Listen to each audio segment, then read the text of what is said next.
بيانيش بورايا قشتي جمجلسة مالبات الشهيدة آرو جافا قالي ماي برخدير مالبات برومت وفدكار بسر بلندايو فينك خورت وك مجلسة مالبات الشهيدة ام هولدان بهيفي ينكو رومتا قالي ما وسمبولاوي ين نتوي دكن هدف دشوبينن او ايريشا قريش وقلبارانا كل چرخريا قامشلو لدجي آلا كردي بيكات نتنه كريارك خرابكار آسائية لبالي ايريشك راست لسر ديان شهيدين ما او شهيدين كوخوين آوان برنگن في آليره تكرداره كود آسيمان آزادية ده هر تم لباب به ام وک مجلسا مالبات شهیده وک پارزوانین میراثا شروانین کود چپر برخودانی ده هر تشته هری بها فدا کرنه وها دبینن کو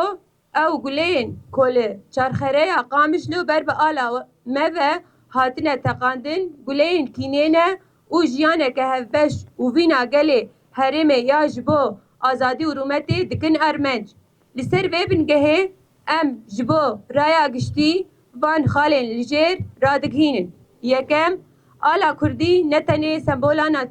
نتوائیه لیبلی او کفنه پیروز لاشک خورد و کچه ما هم بیز دکه ایریشا لسر آلا ما ایریشا لسر رومتا شهید و پیروزباهیا بیرانین وانه دویم ام بتوندی گوتنا وان آلی و دستین خرابکار این کو اف کریار بیقانین شرمزار دکن ام وی یکی وی هولدانه بهیوی دبینن دا کو هرمن بشکینن ناو و ارامیا کو خوینا بهم بیسکرنا کچو خوردین ما پیکتینه تیک ببین سیم ام پشتراز دکن کو اف کریارا ترسوناک و مالباتن شهیدان و گلن روژاواهین بهتر دستکفتی شورشی و گریدایی هم بیز بکن تو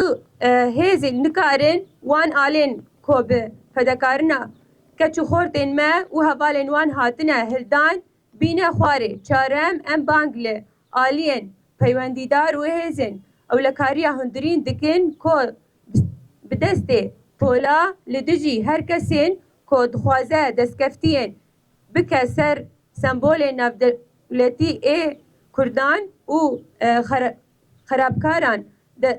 رادستی دادگاهی بکن بداویه ده امسو دن شهیدین خواه و گل خواه کو امی هرتم ببن کلها پاراستنا سمبول و نرخین خواه آلین کردی دیبسایا برخودانا دایکان و وینا تکوشینا هر بلند ببه و لبا بمینه شرمزاری و رورشیش بو خاین و خرابان شهید نامرن مجلس مالبات شهیدان آرو جاوا 19 ماه 4 2026 بيان إلى الرأي العام، إلى جماهير شعبنا الصامت، إلى عوائل الكرامة والتضحية بأسمى آيات الإباء وبإرادة لا تلين نتابع في مجلس عوائل الشهداء المحاولات اليائسة التي تستهدف كرامة شعبنا ورموزه الوطنية.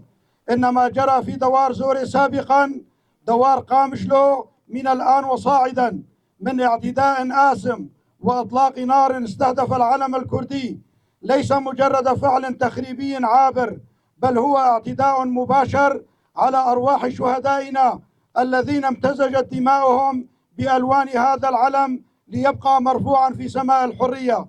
إننا في مجلس عوائل الشهداء وبصفتنا المؤتمنين على إرث المقاتلين الذين بذلوا الغالي والنفيس في خنادق المقاومة نرى أن الرصاص الذي وجه نحو العلم في دوار قامشلو هو رصاص حاقد يستهدف العيش المشترك وإرادة شعوب المنطقة في الحرية والكرامة. وبناء على ذلك نعلن للرأي العام ما يلي: أولا، أن العلم الكردي ليس مجرد رمز قومي، بل هو الكفن الذي احتضن أجساد أبنائنا وبناتنا، والاعتداء عليه هو اعتداء على حرمة الشهداء وقدسية ذكراهم. ثانيا، ندين بأشد العبارات الجهات والأيادي التخريبية التي نفذت هذا الفعل، ونعتبره محاولة يائسة لجر المنطقة إلى الفتنة وزعزعة الاستقرار الذي تحقق بفضل دماء الآلاف من أبنائنا. نؤكد أن هذه الأفعال الجبانة لن تزيد عوائل الشهداء والشعب في روجافا إلا تمسكا بمكتسبات الثورة، ولن تستطيع أي قوة تكنيس الأعلام التي رفعت بتضحيات أبنائنا ورفاقهم. نطالب الجهات المعنية وقوات الأمن الداخلي بضرب يد من حديد على كل من تسول له نفسه المساس بالرموز الوطنية وتقديم الفاعلين للمحاسبة. نعاهد شهداءنا وشعبنا بأننا سنظل الحصن المنيع لحماية رموزنا وقيمنا، وسيبقى العلم الكردي يرفرف عاليا بفضل صمود الأمهات وإرادة المقاومين. الخزي والعار للخونة والمخربين، المجد والخلود لشهداء الحرية. مجلس عوار الشهداء في روجافا 19/4/2026.